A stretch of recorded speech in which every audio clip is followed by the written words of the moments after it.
Hi, my name's Phil. I like talking about politics, and in this video, I'm going to be discussing the Brexit trajectory as I see it again, especially linked in with Labour's rhetoric and policies. There are those who tend to focus more on what Labour say they aren't going to do than what they say they are going to do, and conclude that Brexit is not going to be reversed with a Labour government.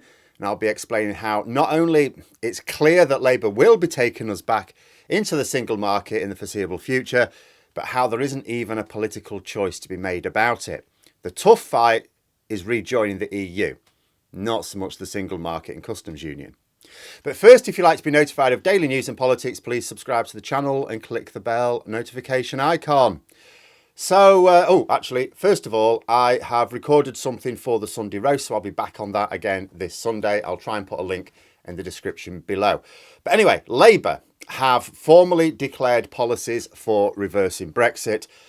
Obviously, anything can change until the manifesto is published, but right now the party has a formal policy of reversing the extreme Tory Brexit. It's not to be disputed. It was posted on the party's website this summer.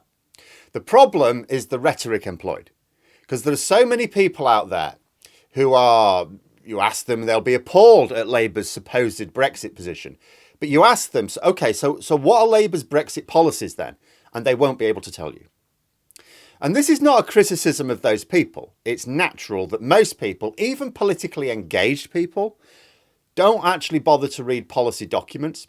They listen to interviews or sometimes just clips of interviews. So it's the little sound bites they base their view of what a party's policies are. And what they're getting from these interviews is make Brexit work. No customs union, no single market, no freedom of movement, and so on. But the reality is that Labour's manifesto will contain Brexit policies in line with what's already been formally announced. They're not going to get weaker. Like I say, things can change for the manifesto, but it's not going to get weaker. If anything, if the election isn't for 2 more years, and we do not know, there's still a window for next year, and public opinion carries on hardening against Brexit, let's face facts, the public are not going to suddenly be turned on in favour of Brexit, are they? Then those policies may even be expanded a bit. That is the prize on offer, really. Keep having conversations with people. People get public opinion moving more quickly, and the politicians will follow them. The manifesto may then even contain more robust measures, but the measures already stated would help reduce export barriers with alignment deals. Labour are saying, what they're saying, not so much to win over those who still think Brexit is a good idea, although there is an element of that, but those people who wish we'd never left the EU, but think the road back is too difficult, too toxic to consider right now. The Tories are trying to say that Labour would scrap Brexit, take us back into the EU.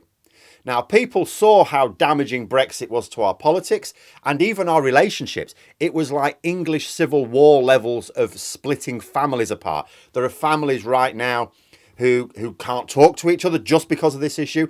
There are some who the only way they get along is by saying we're not talking about Brexit. Starmer could try and say it's not possible to rejoin the EU, because you need political agreement in a country for the EU to even bother with the lengthy and arduous application process. But the problem with saying that is it would require people to understand the process. It would require people to understand that actually it wouldn't be just up to Labour. It's much simpler just to say Labour are not even interested in rejoining, that they have a plan to make the best of it. But people still think that Brexit is a political choice. But we can see that there's no real economic choice. Brexit is harming our economy. Simple as that. Brexiteers are having to resort to lies in order to try and prove that it's not. They're also having to trash experts and institutions that are publishing the real data and analysis. The latest was attacking the previous governor of the Bank of England. If there was a genuine economic debate about this, the Brexiteers would present one economic argument and rejoiners would present another, and they would engage with each other on that basis. But there is no debate. It's the equivalent of climate change denial. The deniers claim that there's some scientists who think the mainstream view is wrong. It's the same, we get the same thing with COVID these days, don't we? But this isn't the case. The scientific studies have been consistent for decades on climate change now. But you get some oil companies They employ some scientific groups to present bogus research, which will never be published in a scientific journal. You'll never read it in a scientific journal because it will fail the peer review process every single time. You'll never be able to replicate the results because it's made up. But the right-wing media will publish it, and then they'll pretend there isn't actually a consensus. Same thing with Brexit. The sham think tanks all present their bogus research based on falsified analyses of the data, and then try and claim, oh, there are actually different points of view here. But there aren't. Life outside the single market and customs union isn't a political choice for Labour either, though. It's not just that it's not an economic choice, it's not a political choice. It sort of is for the Conservatives. It's not right now. They are wedded to Brexit right now. But I think once they lose power, they will then have the opportunity to choose, and they could go either way. But for Labour, there's no choice. Consider the realities of life outside the single market and customs union. Right now, we have a customs system in place, although it took a year to get that going, for the movement of goods between Britain and the EU, but very few checks taking place. And we've got no standards controls at all. The upshot of this is we're losing a fortune in import duties. Absolute brilliant time for smugglers, because no one's going to check that what's on the docket is what's in the box.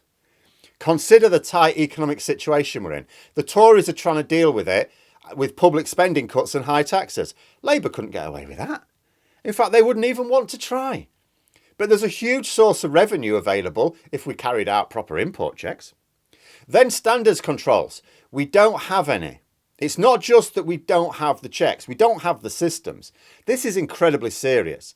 We know that dangerously illegal food is passing into Britain daily because the government ran an exercise a few weeks ago where they actually checked lorries over a 24-hour period, pretending that they had a system.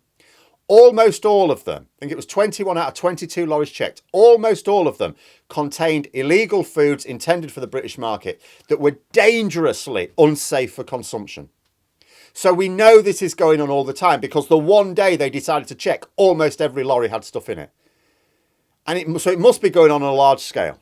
The only way to reduce the amount of illegal goods such as food, you can never stop it completely, but the only way you can massively reduce it entering our market is you have to make the process much riskier for the smugglers.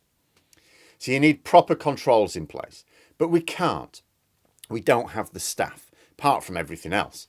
You know, in 2020, when Michael Gove was pretending to get ready for leaving the customs union single market, he talked about hiring 50,000 agents. We haven't recruited these officials. We can't recruit these officials. Who would train them? It would be a massive injection of inexperienced, unskilled customs and standards agents into the system and nowhere near enough people to train them or mentor them once they begin their roles. It would take years to build up the numbers required to handle our existence outside of the single market and customs union, and a great deal of expense.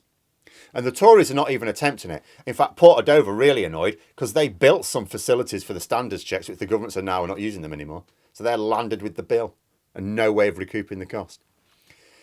But the government have indefinitely put off their plans to apply standards control. It's not happening. There is no date. They kept postponing it, and now they've just said, bugger it. And they're showing no sign of building up their capacity for customs checks either. Now, the media aren't making a big deal of this, but imagine if Labour were in power. The media have never really felt like covering for Labour, so they would face the full intensity of media scrutiny over the sorry state of our borders, as if it had just happened when they took over, as if it wasn't an issue when the Tories were in charge. Leaky borders, letting smugglers run riot. Imagine if we allowed in an infection that wiped out a load of our livestock. That's the big risk with not having standards controls. Farming and veterinary groups are very worried about this. Labour won't get away with it if it happened on their watch. No way. So there's no political choice about it at all. There are aspects of Brexit that even those interested in the issue keep forgetting about because the media don't really talk about it. But they will when Labour are in power. Starmer will have to deal with both customs and standards controls. And there are only two ways to do this. The first is to build up the infrastructure and the staff needed to apply import controls. But it will take years and it will cost a lot of money. Labour are going to inherit a knackered economy, and spending tens of billions of pounds just to cover for a hard Brexit with a stagflationary economy is not going to be economically or politically sensible, as far as I can see. The second way is to align your standards and customs arrangements in order that fewer checks are needed. Indeed, current Labour policy is to do the second. It stops short of embracing the freedom of movement necessary to rejoin the single market. But that's just for the next Parliament. For the one after, there will be no choice. We still won't have the infrastructure and people needed to manage outside the single market because Labour will never get away with allocating the funds to do that when there are so many other demands on the public purse. Because the media will say, well, what about this? Or what about that? Or why aren't you spending it on this? Why aren't you spending it on that? Public opinion will also be 5 or 6 years further down the line. And the idea of freedom of movement may not seem like a problem then, especially when people see the consequences of the biometric checks which have still not been implemented. We still haven't had our freedom of movement completely taken away yet. The fact of the matter is, I cannot imagine any political path for Labour to tread that actually keeps us out of the single market and customs union and Labour in power. What's more, I haven't even seen very clever political analysts come up with such a trajectory either. Just like we never saw Brexiteers coming up with a roadmap for a functioning UK outside of the single market, nor have we seen anyone do the same that allows Labour to stay in government. That's because it's impossible. The Tories get away with it only because the media cover for them. That's it. But there we are. Those are my thoughts. Let me know yours in the comments below. Hope you found the video interesting. If you did, please click the like button. And if you'd like to support the channel further, the join button for memberships. And until next time, I'll see you later.